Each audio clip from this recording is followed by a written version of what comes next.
Okay, so after the compound microscope, now we are going to discuss astronomical telescope or simply you can say telescope. हाँ yes okay, अगर ये सब समझ में आ गया, इसके पहले वाला समझ में आ गया है सब, तो ये भी इजीली फटाफट समझ ही जाओगे कोई। हाँ यस, सो दो टाइप है एक्चुअली एडजस्टमेंट के। एक है हमारा नॉर्मल एडजस्टमेंट, यहाँ पर दो टाइप हमें पढ़ने हैं। एक है हमारा नॉर्मल एडजस्टमेंट और दूसरा है हमारा special adjustment. So special in the sense जो हम देखना चाहे, जो हमें क्लियर दिखता है एट और से लीस्ट डिस्टिंक्ट डिस्टेंस, जो हमारा डी 25 सेंटीमीटर पे जो हम देखना चाहते हैं वो है क्या, स्पेशल। और नॉर्मल मतलब जो नॉर्मली हमें जैसा होता है वैसा, जहां दिखेगा वैसे। ओके, सो जब दो देखने हैं हमें, पहला देखते हैं नॉर्मल एडजस्टमेंट। नॉर्मल एडजस्टमेंट मतलब क्या, तुम्हारी जो फाइनल इमेज मिलेगी वो कहाँ मिलेगी, इंफिनिटी पे मिलेगी। ओके, जस्ट लाइक कि हम स्टार को देख रहे हैं, तो स्टार तो कितना दूर है, तो इतना दूर है मतलब हम क्या बोल देंगे कि भाई इंफिनिटी, लाइक दैट। ओके, सो एक होता है नॉर्मल एडजस्टमेंट जहां पर इमेज हमें मिलेगी कौन सी, इंफिनिटी पे मिलेगी। और दूसरा होता है स्पेशल एडजस्टमेंट जहां पर इमेज हमें मिलेगी एट डी, मतलब least distinct distance at 25 centimetre, वो हमारा स्पेशल एडजस्टमेंट होगा। और कोई डिफरेंस, और डिफरेंस ये है कि अगर तुम नॉर्मल एडजस्टमेंट कर रहे हो तो तुम्हारी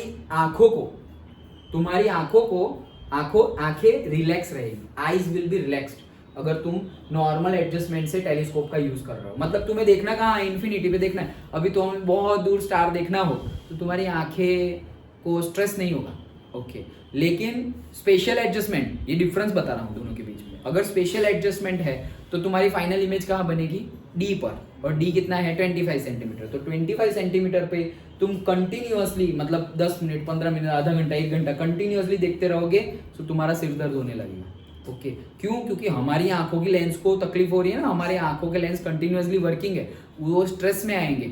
इतना दूर देखना हो तो तुम ऐसे ही सीधे रह के तुम 15 मिनट 20 मिनट 1 घंटा ऐसे देखते रह जाओगे, जब इंफिनिटी पे देखना है तब।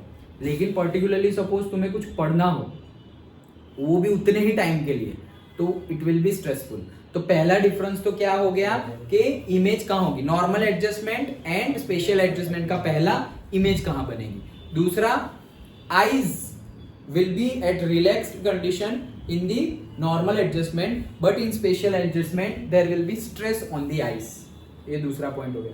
तीसरा, you can say that जो तुम्हें से स्पेशल एडजस्टमेंट है वहां पे, और यहाँ पर भी लार्ज इमेज मिलने वाली है, वहां पर भी लार्ज इमेज मिलेगी, लेकिन स्पेशल एडजस्टमेंट में थोड़ी, इसकी कंपेयर में थोड़ी और लार्ज इमेज मिलेगी, तो हमें अच्छे से दिखाई देगा। एक तो 25 पे दिखाई दे रहा है, और लार्ज मिलेगी तो और अच्छे से दिखाई देगा। Done, somewhat larger than this.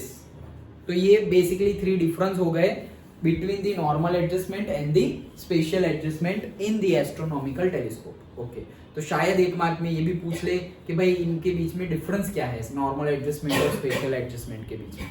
पहला डिफरेंस, इमेज कहाँ बनेगी, तो यहाँ पर इमेज इंफिनिटी पर, स्पेशल एडजस्टमेंट में इमेज डी पर, मतलब 25 सेंटीमीटर पर। देन आंखों के ऊपर स्ट्रेसेस नहीं आएगा जब यहाँ इनफाइनाइट पे तुम देखोगे, मतलब नॉर्मल एडजस्टमेंट पर, और डी डिस्टेंस पर देखोगे स्पेशल एडजस्टमेंट पर, तो स्ट्रेस आएगा आंखों के ऊपर। Okay, and then image will be somewhat larger than this in special adjustment. Done, तो ये बेसिक डिफरेंस हो गया। स्टार्ट करते हैं। ओके, तो हमने लेंस लिए हुए हैं, से आंखों के पास जो रखा हुआ है उसको हम बोलेंगे ऑब्जेक्टिव लेंस और ऑब्जर्वर लेंस, और सॉरी, ऑब्जेक्ट के पास जो रखा हुआ है उसको हम बोलेंगे ऑब्जेक्टिव लेंस और ऑब्जर्वर लेंस, और आंखों के पास जो रखा हुआ है उसको बोलेंगे हम आई लेंस। यस, सो ये हमने रख दिया है ऑब्जेक्ट, ये हमारा LO है, ऑब्जेक्टिव लेंस और ऑब्जर्वर लेंस, और ये है हमारा आई लेंस। आंखों के पास हो वो आई लेंस, तो तुम यहां से देखोगे। ओके, अच्छा चलो, नाउ हमें पता है कि फाइनल इमेज कहां बनने वाली है, will be at infinity. Now अगर ये कहाँ यूज होते हैं, टेलीस्कोप, बहुत दूर की चीजें ही देखनी है। ओके, तो इतनी दूर की, सपोज तुम्हें स्टार्स देखने हैं, तो वहां से जो रेज आएंगे विल बी पैरेलल। इतनी दूर से जो रेज आएंगे, जैसे कि हम सनलाइट को ऑलवेज पैरेलल ही ले लेते हैं, क्यों, क्योंकि जितने दूर से आएंगे उतने ज्यादा पैरेलल होंगे। वो भी हमने देखा, उस दिन देखा था कि ये आंख है सपोज, और यहाँ से आया, फिर इतने दूर से आया, तो देखो ये एंगल कितना हो गया, छोटा हो गया। यहाँ से आया तो ये एंगल और छोटा हो गया, यहाँ से आया तो ये एंगल और छोटा हो गया। देखा था एक फिगर में। ओके, सो मतलब जितने दूर से आया ये एंगल छोटा होता जाएगा, और इंफिनिटी पे तो हम मान लेंगे कि दे आर पैरेलल, एंगल है ही नहीं कोई। डन, तो सारे रेस पैरेलल ही आएंगे। सो टेलीस्कोप जो इतने दूर के ऑब्जेक्ट को देखने के लिए हम यूज करते हैं, उसमें जो रेज वहां से आएंगे वो ऑब्वियसली क्या होंगे, पैरेलल ही होंगे। बट पैरेलल तो होंगे, वो एक दूसरे के पैरेलल होंगे। ओके, वो प्रिंसिपल एक्सिस के पैरेलल होंगे वो हम नहीं बोल सकते, हो भी सकते हैं और नहीं भी हो सकते। सो अगर वो एक दूसरे के पैरेलल होंगे वो तो 100% एक दूसरे के तो पैरेलल होंगे ही, क्योंकि इतने दूर से आ रहे हैं। सो अगर वो एक दूसरे के पैरेलल है और इतने दूर से आ रहे हैं, सो हम वर्स्ट केस सिनेरियो ले लेते हैं कि वो एंगल पे आ रहे हैं। ओके, तो एंगल पे आ रहे हैं मतलब प्रिंसिपल एक्सिस पर वो एक एंगल बना रहे हैं, वो लोग एक दूसरे के पैरेलल ही है। तो प्रिंसिपल एक्सिस पर वो जो आ रहे हैं वो एक एंगल पर इंसिडेंट कर रहे हैं। से ऑप्टिकल सेंटर पर एक रे इंसिडेंट हुआ तो वो तो सीधा सीधा सीधा सीधा चला जाएगा। ओके, नाउ हमें पता है कि इफ प्रिंसिपल एक्सिस के पैरेलली अगर आए रे तो एफ पे से पास होगा। ओके, लेकिन ये तो प्रिंसिपल एक्सिस के पैरेलल है नहीं, तो प्रिंसिपल एक्सिस के पैरेलल नहीं है। अब ये तो ऑप्टिकल सेंटर में से पास हुआ तो ये तो सीधा सीधा ऐसे निकल गया। डन, अब इसका से इस साइड भी फोकस है और इस साइड भी फोकस है, तो जहां पर ऑब्जर्वर का फोकस होगा, मतलब ऑब्जर्विंग और से ऑब्जर्वर लेंस का फोकस होगा और ऑब्जेक्टिंग लेंस का फोकस होगा, वो फोकस है वहां पर हम एक प्लेन एज्यूम कर रहे हैं। क्या? एक पूरा का पूरा प्लेन। तो हमारी कंडीशन क्या थी? अगर पैरेलल टू प्रिंसिपल एक्सिस आएगा, इंफिनिटी से अगर आए तो इमेज बनेगी पॉइंट साइज। याद आया ना? इंफिनिटी से आए तो इमेज बनेगी पॉइंट साइज, और वो बनेगी एफ पर, क्योंकि सारे रेज पैरेलल है तो सारे पैरेलल रेज पास हो जाएंगे कहां से? फोकस में से। लेकिन यहाँ पर सारे रेज पैरेलल तो है, लेकिन नॉट एक दूसरे के तो पैरेलल है, but not with the principal axis. तो होगा क्या कि इमेज तो वहीं बनेगी फोकस पर, लेकिन फोकस के पॉइंट पर ना बन के फोकस के प्लेन पर बनेगी। मतलब ये फोकस है हमारा, तो यहाँ प्रिंसिपल एक्सिस में ये जो फोकस है वहां पर ना बन के फोकस का पूरा प्लेन है वहां पर बनेगी। और वहां पर कहां बनेगी? वहां पर जो ऑप्टिकल सेंटर, जहां से ऑप्टिकल सेंटर में से जो रे पास हो रहा है वो फोकस के प्लेन को जहां इंटरसेक्ट करे, मींस एट दिस, वहां पर हमारी इमेज बनेगी। ओके, तो वहां पर हमने बोल दिया कि दिस इज आवर इमेज, मतलब जो हमारा पॉइंट है। ओके, तो ए डैश। अभी वो तो पॉइंट साइज बन रही थी। अगर प्रिंसिपल एक्सिस के पैरेलली अगर सारी रेज आ रही है तो सारी की सारी फोकस में से पास होगी, और सारी की सारी फोकस में से पास होगी, और इमेज की साइज क्या होगी? Point size. बट यहाँ पर सारी की सारी पैरेलली तो आ रही है, बट प्रिंसिपल एक्सिस के पैरेलल नहीं आ रही है। दैट्स व्हाई उनकी इमेज जो बनेगी वो पॉइंट साइज ना बन के उससे थोड़ी बड़ी होगी। तो उससे थोड़ी बड़ी होगी मतलब ए डैश तो मिल गया, वहां से ही मैं अगर प्रिंसिपल एक्सिस पर परपेंडिकुलर खींच दूं तो वहां पर मुझे बी डैश मिल जाएगा। तो जो ऑब्जेक्ट होगा उसकी थोड़ी बड़ी इमेज मिलेगी, पॉइंट साइज नहीं मिलेगी। अंडरस्टूड? ओके, अगर देखो एक दूसरे के तो पैरेलल ही है ही, लेकिन प्रिंसिपल एक्सिस के भी पैरेलल होती तो एफ में से पास हो जाती, और एफ में से पास यहाँ पर पैरेलल प्रिंसिपल एक्सिस के पैरेलल नहीं है तो एफ में से पास नहीं हुई। अच्छा, एफ में से पास नहीं हुई तो कहां से पास हुई? एफ के प्लेन में से पास हुई, मतलब फोकस का जो प्लेन होगा पूरा का पूरा वहां से पास हुई। अच्छा ठीक है, अगर वहां से अगर एफ में से पास होती तो पॉइंट साइज होती। हाँ, लेकिन ये तो ये तो फोकस के प्लेन में से पास हो रही है, मतलब फोकस के प्लेन पर ही बन रही है, तो अब वो पॉइंट साइज ना बन के लार्जर इमेज बनेगी। डन? वो हाईली डिमिनिश्ड और पॉइंट साइज बोल रहे थे ना हम, तो वो क्या हो जाएगी? लार्ज इमेज बनेगी। Large in the sense not compare to the object, large नहीं, किसकी कंपेयर में? अगर parallel to the principal axis होता वहां पे पॉइंट साइज बनती, उसकी कंपेयर में लार्ज इमेज बनती। अंडरस्टूड? ओके, तो ये हमें लार्ज इमेज मिल गई। नाउ ये हमारा कॉन्वेक्स लेंस कन्वर्जिंग लेंस होता है, तो हमने सभी पैरेलली है सारे, तो सबको एक ही पॉइंट पर कन्वर्ज करवा दिया है। So this is our object A dash B dash. Done? Okay, तो ये ए डैश बी डैश हमारा हो गया, this one A dash B dash. अब हम दूसरा लेंस लेंगे, तो ये जो इमेज मिली है वही एज अ ऑब्जेक्ट काम करेगी फॉर दी से दूसरा लेंस जो आई लेंस है, आई लेंस के लिए ये ऑब्जेक्ट का काम करेगी। कौन? फर्स्ट लेंस की जो इमेज है वो। अच्छा, अब हमें देखना कहां पर है? देखना तो एक्चुअली तुम्हें बड़ा देखना है, वापस दूरी देखना है। तुम तो दूरी देख रहे हो, इनफाइनाइट पे देख रहे हो। अगर final image will B at infinity, तो हमें पता ही है if object is at infinity उसकी इमेज बनेगी फोकस पर। ऑब्जेक्ट इंफिनिटी पे होगा तो उसकी इमेज बनेगी फोकस पर। तो अगर तुम्हें इमेज ही इंफिनिटी पे चाहिए तो ऑब्जेक्ट होगा फोकस पर। सिंपल। उल्टा, अगर ऑब्जेक्ट इंफिनिटी पे है तो इमेज बनेगी फोकस पर, और तुम्हें ऑब्जेक्ट इमेज चाहिए इंफिनिटी पे तो object should be at focus. Opposite, तो ऑब्जेक्ट फोकस पे चाहिए। दैट मीन्स हमें करना क्या है, जैसे इसके पहले कंपाउंड माइक्रोस्कोप में एडजस्टमेंट किया था वैसा ही सेम एडजस्टमेंट, ये जो हमारा आई लेंस है उसको हम ऐसे एडजस्ट करेंगे कि ये जो इमेज है, मतलब ये जो आई लेंस का जो फोकस है बोथ साइड, यहाँ पर भी और यहाँ पर भी, वो एग्जैक्टली फर्स्ट लेंस के फोकस प्लेन पे आ जाए। ये क्यों किया समझ में आया? क्योंकि अगर यहाँ करेंगे तभी, मतलब हमारा ये जो बना है image by the first lens वही एज अ ऑब्जेक्ट काम कर रहा है इसके लिए। तो ऑब्जेक्ट अगर फोकस इसके फोकस पे होगा अगर ऑब्जेक्ट, तो ही तो इंफिनिटी पे दिखेगा। ओके, तो हमने क्या कर दिया, इसको ऐसे एडजस्ट किया। सपोज मान लो कि ये लेंस यहाँ पर है, उसका फोकस यहाँ है और दूसरा फोकस यहाँ है। अब धीरे धीरे हम उसको नजदीक ला रहे हैं तो ये फोकस भी नजदीक आ रहा है, नजदीक आ रहा है और फिर यहाँ आ गया। मतलब एक्चुअली जिस केस में क्या हुआ, ये लेंस का फोकस और ये लेंस का फोकस मैच हो गए, और वहीं पे हमारी फर्स्ट लेंस की इमेज है और सेकंड लेंस का ऑब्जेक्ट है। डन? ओके, चलो। सो ये हमारा हो गया से एफ ओ और यही हमारा है एफ ई। अब इसकी इमेज हम बनानी है, लेकिन इसकी इमेज तो हमारी इंफिनिटी पे बनने वाली है। कैसे इंफिनिटी पे बनेगी देखो, सबसे पहले parallel to the principal axis लेंगे तो वो इसके फोकस में से पास हो जाएगी, तो ये फोकस में से पास हो गई। और अगर ऑप्टिकल सेंटर में से पास कर रहे हैं तो वो सीधी की सीधी निकल जाएगी। डन? तो ये तो हमें पता चल रहा है कि भाई मिलने वाली है नहीं। तो फिर उसको बैक ट्रेस करो, तो बैक ट्रेस करेंगे तो भी ये तो देखो धर धर धर धर धर धर, और ये भी, तो तुम यहां से देखोगे बैक ट्रेस करोगे तो भी पैरेलली जा रही है। पैरेलली गई तो इमेज कहाँ होगी? इन्फिनिटी पे। तो मिल गई हमें इन्फिनिटी पे इमेज। सिंपल, सिंपल था। ओके, तो इन्फिनिटी पे हमें एट इन्फिनिटी हमें हमारी इमेज मिल जाएगी। Yes, that's it. अब इसके लिए भी हम अगर एंगुलर मैग्निफिकेशन जैसे निकाला था वैसे निकाले तो angular magnification will be beta by alpha.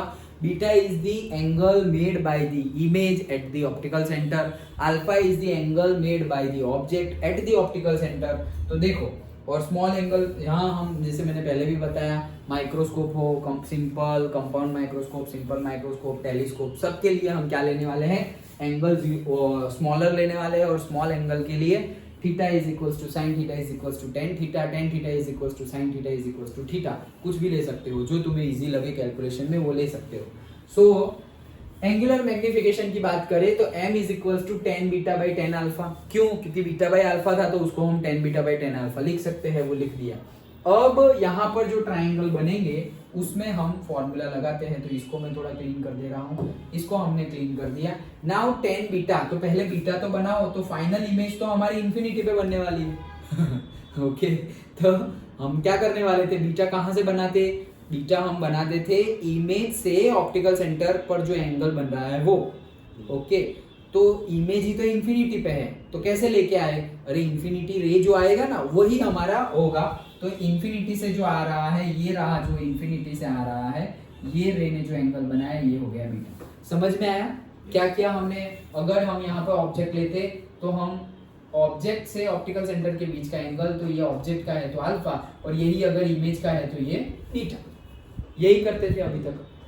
लेकिन ये पॉइंट को तुम टच कब करोगे? जब तुम्हारे पास ऑब्जेक्ट हो। यहाँ तो ऑब्जेक्ट ही इंफिनिटी पे है और इंफिनिटी से तो पैरेलली आने वाला है, तो इंफिनिटी से अगर पैरेलली आएगा तो वो पैरेलल वाला ऑप्टिकल सेंटर से कनेक्ट कर दो, तो दैट इज तुम्हारा beta. Done? Okay, now object का एंगल अगेन कहां पर? At optical centre. तो ऑब्जेक्ट का ये देखो अगेन ये आ रहा है, ऑब्जेक्ट इंफिनिटी पे है, जैसे यहाँ इंफिनिटी से आया वैसे ही यहाँ पे इंफिनिटी से आया, और ऑप्टिकल सेंटर 1 पे बन गया। अभी इसके पहले दो केस में तो हमने क्या किया था, ऑब्जेक्ट को वहां रखा था, देखो क्या किया था, वो ऑब्जेक्ट को फॉर द सिंप्लीफिकेशन केस क्या किया था कि ऑब्जेक्ट जहां था वहां से उसको हटाकर जहां फाइनल इमेज बन रही है वहां रख दिया था। ओके, लेकिन ऑब्जेक्ट को हम अभी हटाकर जहां फाइनल इमेज है वहां नहीं रख सकते, क्यों, वहीं पर है ऑलरेडी, क्योंकि ऑब्जेक्ट कहां पर है, इन्फिनिटी, फाइनल इमेज कहां पर है, इन्फिनिटी, तो वहीं है, कुछ करने की जरूरत ही नहीं। तो वहां से जो रे आ रहा है वो ऑप्टिकल सेंटर पे जो एंगल बना रहा है दैट इज अल्फा। अगर ये रे ऑप्टिकल सेंटर वाला और प्रिंसिपल एक्सिस ये दोनों मिलके ये एंगल अल्फा बनाया, सो वर्टिकली ऑपोजिट एंगल ये भी अल्फा हो जाएगा। डन, ओके, सो ये अल्फा मिल गया, ये बीटा मिल गया। तो अभी दो ट्राइंगल मिल गए मुझे, एक ट्राइंगल मिल गया दिस से a dash b dash O1 और दूसरा मुझे ट्राइंगल मिल गया ये से a dash b dash O2। अभी tan बीटा क्या होगा, opposite a dash b dash divided by adjacent O2 b dash, तो a dash b dash upon O2 b dash. tan alpha क्या होगा, अल्फा कहाँ गया, ये रहा, तो ऑपोजिट, ऑपोजिट मतलब a dash b dash divided by adjacent, तो एडजेसेंट मतलब b डैश O1, तो b dash O1। Done, okay, तो सारी वैल्यू पुट कर दी, a dash b dash e dash b dash cut, तो b डैश O1 ऊपर चला जाएगा, तो b dash O1 upon b dash O2। बस अब वैल्यू पुट करो, तो b डैश O1 देखो, तो b डैश और से O1, तो ये क्या है, तो ये तो पहले ऑब्जेक्ट के लिए, सॉरी पहले लेंस के लिए इमेज का डिस्टेंस था, और इमेज का डिस्टेंस भी था और फोकल लेंथ भी था, क्योंकि फोकस पे ही तो इमेज बन रही थी। तो इसको तुम f भी लिख सकते हो और तुम v भी लिख सकते हो, VO, ऑब्जर्वर लेंस के लिए तो VO, और FO लिखो। ओके, तो हमने लिख दिया FO। डन, नाउ अब हम किसके लिए लेंगे, B डैश O2, तो B डैश O2, तो ये जो B डैश O2 है ये क्या है, तो ये तो सेकंड जो, ये तो एक्चुअली क्या है B डैश O2, तो ये तो डिस्टेंस है किसका, ये सेकंड जो हमारा लेंस है उसके लिए ऑब्जेक्ट था, तो वो है UE। डन, वो UE है और वो फोकस पे ही है, तो वो FD है, FE भी वही है और UE भी वही है। जैसे यहाँ पर FO भी वही था, FO इज इक्वल्स टू क्या था हमारा VO, और FE इज इक्वल्स टू क्या होगा UE। डन, ओके, तो ये है, तो तुम UE लिखो या FE लिखो, दोनों चलेगा, तो वो हमने लिख दिया FE। नाउ यहाँ पर कंसेप्ट यूज होता है क्या, कि तुम ऑप्टिकल सेंटर से FO फाइंड करने के लिए पॉजिटिव में जा रहे हो, तो वो पॉजिटिव ले लिया, और यहाँ पर ऑप्टिकल सेंटर से तुम जा रहे हो नेगेटिव, नेगेटिव में जा रहे हो ना, तो वो ले लिया हमने negative minus FE। Done, okay, तो वो हमने ले लिया। अब FO बाई FE यहाँ पर साइन कन्वेंशन हमने ले लिया है, मतलब अब हमें लेने की जरूरत नहीं है, दैट्स इट। तो ये हमारा बन गया magnification FO by FE minus में। ओके, और अगर लेंथ ऑफ द टेलीस्कोप निकालनी हो, अगेन दो लेंस के बीच का डिस्टेंस, तो ये जो इमेज और ऑब्जेक्ट है वो तो एक ही जगह पर है, इसके भी फोकस पे और इसके भी फोकस पे, तो ये FO है और ये FE है, तो FO प्लस FE करेंगे, that is the length of the object. तो ये तो सिंपल डेरिवेशन था, इससे पहले जो किए उसकी कंपैरिजन में तो बहुत सिंपल है। डन, क्या किया हमने, पहले नॉर्मल टेलीस्कोप की बात कर रहे हैं लेकिन नॉर्मल एडजस्टमेंट की बात कर रहे हैं। पहले हमने डिफरेंस समझ लिया, what is normal, difference between the normal adjustment and special adjustment. Normal adjustment में हम देखने वाले हैं बहुत दूर इनफाइनाइट पर, स्पेशल में हम एकदम क्लियरली 25 सेंटीमीटर पे देखने वाले हैं। नॉर्मल एडजस्टमेंट में हमारी आंखों को थोड़ा भी स्ट्रेस नहीं होगा, रिलैक्स्ड कंडीशन में रहेगी, क्योंकि हम इन्फिनिटी पे देखने वाले हैं। सोचो हम इन्फिनिटी पे इतना दूर देख रहे हैं कुछ नहीं, और नज़दीक वाला कंटिन्यूसली थोड़े, अरे बस यार बहुत ज़्यादा नज़दीक आ गए, ऐसे लाइक दैट, तो वो थोड़ा स्ट्रेसफुल रह जाएगा स्पेशल में आंखों के लिए। ओके, और स्पेशल में इमेज लार्ज दिखेगी, इसमें भी लार्ज दिखेगी, बट इससे भी थोड़ी बहुत और लार्ज दिखेगी। डन, तो वो डिफरेंस समझा। एंड देन सिंपली अभी हमें ऑब्जेक्ट को रखना है, तो ऑब्जेक्ट को कहाँ रखे भाई, ऑब्जेक्ट खुद इन्फिनिटी पे है, टेलीस्कोप है ये तो इन्फिनिटी पे है, तो पैरेलली आएगा, पैरेलली एक दूसरे के, प्रिंसिपल एक्सिस के पैरेलल वी कांट से। तो अगर कोई एंगल पे आ रहा है कोई बात नहीं, एंगल पे आने दो, तो अगर पैरेलल टू प्रिंसिपल एक्सिस आता तो फोकस पे बनता, लेकिन अभी एट एन एंगल आ रहा है प्रिंसिपल एक्सिस के, तो वो फोकस पे ही बनेगा, लेकिन फोकस के प्लेन पे बनेगा। तो जब ऑप्टिकल सेंटर से में से पास हो रहा है वो रे फोकस प्लेन पर जहां पे इंटरसेक्ट करेगा वहां पर तुम्हारा एक पॉइंट आ गया, वहां से तुम परपेंडिकुलर खींच लोगे प्रिंसिपल एक्सिस के, वहां पर दूसरा पॉइंट आ गया, तो तुम्हें ए डैश बी डैश मिल गया। ओके, अब ये ए डैश बी डैश मिला, देखो एक्चुअल इंटरसेक्शन है रियल एंड इन्वर्टेड इमेज पहले के लिए। ओके, तो रियल एंड इन्वर्टेड इमेज मिल गई। अब दूसरे लेंस को हमें ऐसे एडजस्ट करना है सो दैट हमें हमारी इमेज कहाँ मिले, इन्फिनिटी पे। तो इन्फिनिटी पे इमेज मिलेगी, उसके लिए ऑब्जेक्ट को फोकस पे रखना पड़ेगा। तो हम लेंस को ऐसे एडजस्ट कर रहे हैं कि ये जो सेकंड लेंस का फोकस है वो वहीं पर आ जाए जहाँ पे पहले लेंस की इमेज बनी। ओके, तो वहाँ हमने सेटलमेंट कर लिया, वो कर लिया। अब वापस हम रे को एक्सटेंड कर रहे हैं, हमें पता है कि भाई इन्फिनिटी पे ही बनने वाला है। यहाँ से तुम देखोगे आई लेंस ये है ना, तो यहाँ से देखोगे तो इन्फिनिटी पे इमेज दिखेगी। और उसके मैग्निफिकेशन का फॉर्मूला भी डिराइव किया, FO/FE माइनस में डाल दिया है साइन कन्वेंशन, मतलब सिर्फ तुम्हें FO और FE की वैल्यू ही पुट करनी है। अब वहां पर वापस फिर से फोकल लेंथ प्लस माइनस करना नहीं। डन? Okay, that's it. तो ये था हमारा नॉर्मल एडजस्टमेंट। ओके, हाँ, सेकंड केस देखते हैं।